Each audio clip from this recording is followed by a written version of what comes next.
ఈ మధ్యకాలంలో ద్వేషాలు, కోపాలు, ఒకరినొకరు తిట్టుకోవడం, ఒకరినొకరు నిందించడం ఇవి చాలా ఎక్కువైపోయాయి. దానివల్ల ఏంటంటే ఎవరికీ మనశ్శాంతి ఉండట్లేదు. సో ఆ విధమైన పరిస్థితుల్లో నిజంగా మనం ఉండాలా అన్నది అందరూ ఆలోచించుకోవాల్సినది. ఎందుకు ఒకరి మీద ఒకరు ఇంత ద్వేషాలు పెంచుకుంటున్నాం, ఏ కారణాల వల్ల ఇవి పెంచుకుంటున్నాం అన్నది మనం ఆలోచించాల్సిన అంశం. ఎందుకంటే ఆనందంగా జీవించడానికి ఈ భూమి మీదకి వచ్చిన వాళ్ళం మనం అంతా. కానీ ఈ విధమైన ద్వేషాలు, అభిప్రాయ భేదాలు, ఒకరినొకరు తిట్టుకోవడం, నిందించడం ఇలాంటివన్నీ ఎందుకు జరుగుతున్నాయని ఆలోచించినప్పుడు ఒక కాలేజీలో ఒక ప్రొఫెసరు వాళ్ళ పిల్లలకి చెప్పారట, మీరు ఎవరినైతే ద్వేషిస్తారో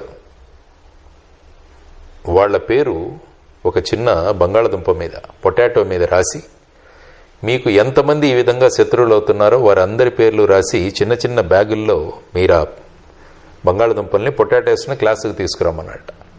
సో మరుసటి రోజు స్టూడెంట్స్ ఒక ప్లాస్టిక్ బ్యాగులో వాళ్లకు ఎవరైతే గిట్టదో వాళ్ళ పేర్లన్నీ రాసుకొని వచ్చారట. ఒకరు 2, ఇంకొకరు 3, ఒకరైతే 5.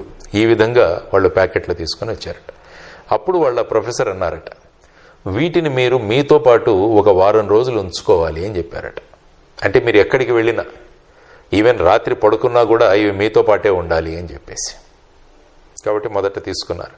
ఒక రోజు అయ్యేసరికి ఆ బంగాళదుంపలు, ఆ పొటాటోస్ చెడిపోయి అందులో వాసన రావడం మొదలుపెట్టింది.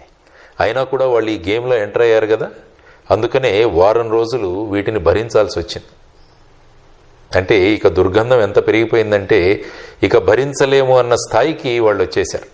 సో వారం రోజులు గడిచిన తర్వాత ప్రొఫెసర్ అన్నారట, ఇప్పుడు మీరు ఈ బంగాళదుంపలు, ఈ పొటాటోస్ ఏవైతే ఉన్నాయో ఆ బ్యాగులను వెళ్ళి డస్ట్బిన్లో పడేయండి. అంటే వాళ్ళందరూ కూడా ఎంతో పరిగెత్తుకుంటూ వెళ్ళి ఎప్పుడు దీన్ని వదిలించుకుందామా అని చెప్పి వాళ్ళందరూ డస్ట్బిన్లో వేశారట. వేసిన తర్వాత ఆయన అడిగారట, ఎలా ఉంది ఇప్పుడు అంటే, ఎంతో హాయిగా ఉంది. ఈ వారం రోజులు ఎంత దుర్భరాన్ని మేము భరించామంటే దీన్ని ఎప్పుడు వదిలించుకుందామా అని అనుకున్నామని.